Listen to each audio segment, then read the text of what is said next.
Hear that noise? Might see me wiggling. That's the wind blowing. 26 degrees and the wind is screaming this morning. So, first day attending. Don't expect much with these funky tides, but just because of the way things are right now, I'm cheating a little bit and I'm just grabbing some ocean water. I'm gonna throw that here in the truck.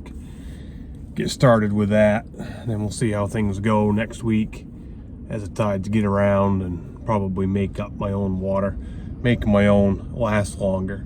The house tank, you know, that water is going to last longer than this ocean water. Ocean water goes about 3 days, and then it starts getting just nasty and crap. You got to change it.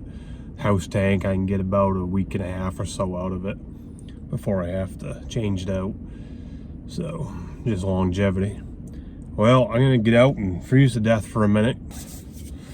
Whew, even having my big yellow rubber gloves on, just getting in the water. I didn't even get my hands wet, but just being out in the wind.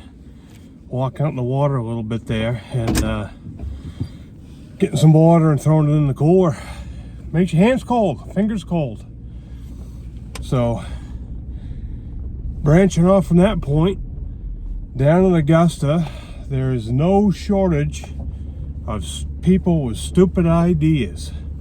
You know, they just sit in offices and come up with ingenious ideas, and at the end of the day, they ain't got a clue about nothing. They ain't out here right now, they ain't freezing to death, they ain't doing this job, but they're gonna tell you how to do it, because they think they know something. One of them stupid ideas that a brainchild came up with is you have to tend your net every 16 hours. That's actually in the law now. Well, whoever that genius was, and whoever, you know, came up with the idea to actually prove that, doesn't understand the concept of Mother Nature. We don't have a tide every 16 hours. Tides every 24 hours, or 25 to 26 hours. Here she is, we're floating. Crack that open and see what's in there. So I got a couple buckets with me and my big screen. I might get a chance to run through one screen, we'll see. But 26 degrees, I've got ice in the bucket there, and that's salt water. So it's cold.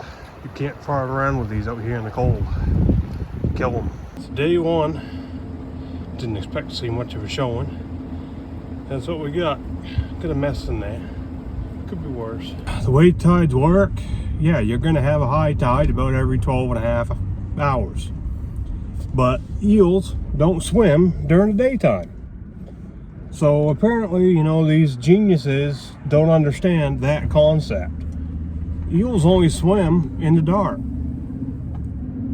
So if you tend on the nighttime tide, there's no point of going and checking your net after the daytime tide, because it's going to be empty. They don't swim. So you don't come back until after the next nighttime tide, you know, about 25, 26 hours later. Depending on where you're at, you know, it could be 4 or 5 hours after high water before you can even get to your net. So it could be 30 hours from the time you tend until you can tend again, just because you can't get to it. Well, you know, now you're like way beyond the 16-hour limitation of tending your net, so you're a criminal. That's just how stupid some of these brain children in Augusta are. But people that ain't got a clue are the ones that make the rules. Another stupid, ingenious idea that an educated idiot came up with for this season was they were trying to secretly, they didn't want us to know about it, but we found out about it. They wanted us to have to sell Elvers every 6 hours. Well, that's absolutely stupid. But, you know, it's a good idea because a politician had an idea. Somebody who's never done the job, somebody with no experience, you know, but they think they know something. Well, fortunately, that did not get anywhere. Got a few right there. Still got some crap. I gotta pick through them. So fortunately that did not pass and go through. I wouldn't be able to do what I'm doing right now, and nobody else would. And you saw in the brook, wind was screaming, 26 degrees, you couldn't feel it.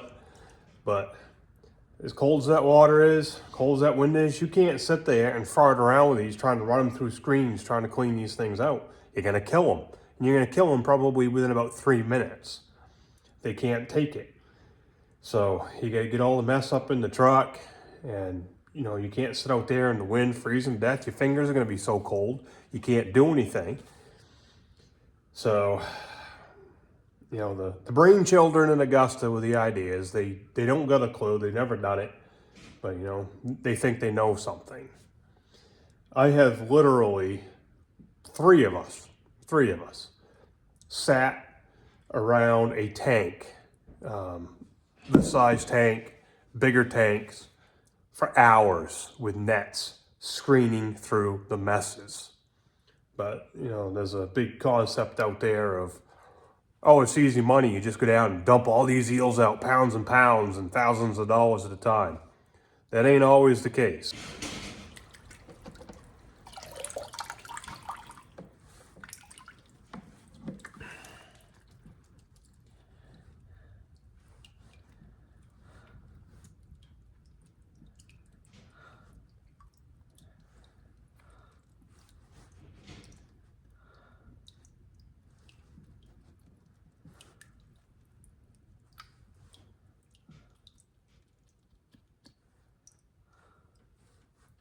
If that person got their way, I would have had to go sell that little bit right there. I don't even know if that would register on the scale. But they're in there, they can be nice and happy right now and get some air on them.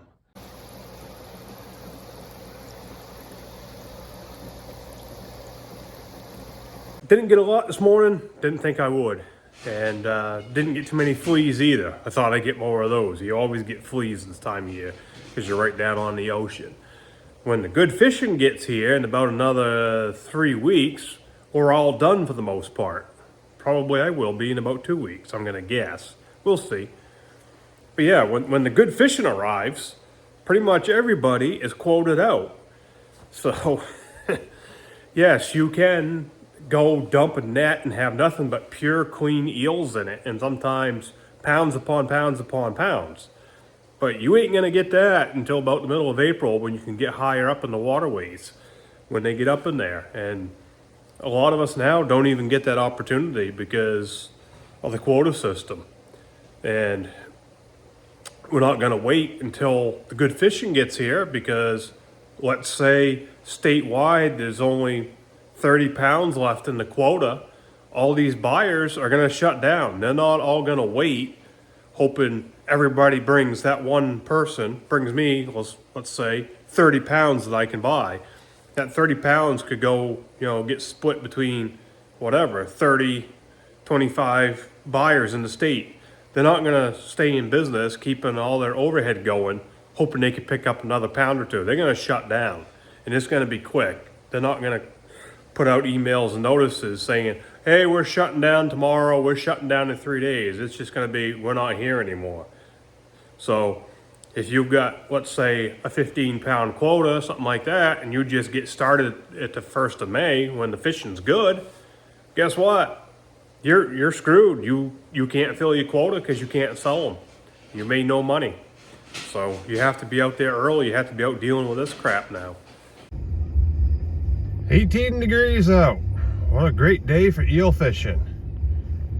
This early in the year when it's cold out and crap, you know, you're not expecting to get many eels, but you're guaranteed to get a nose full of snot, krill, fleas.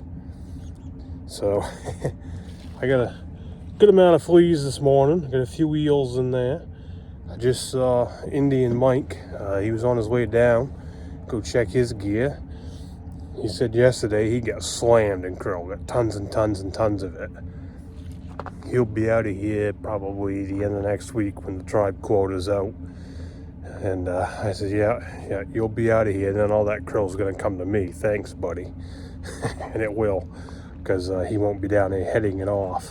So, you know, it is what it is. Well, I gotta try and clean this mess up a little bit and get it in the cooler. Yep, that is a pile of fleas in the bottom. There's a few eels. Do they look okay to you? No, well, that's not good. Are they swimming? Yeah. Yep. They're trying to get up and swim. They look okay to me.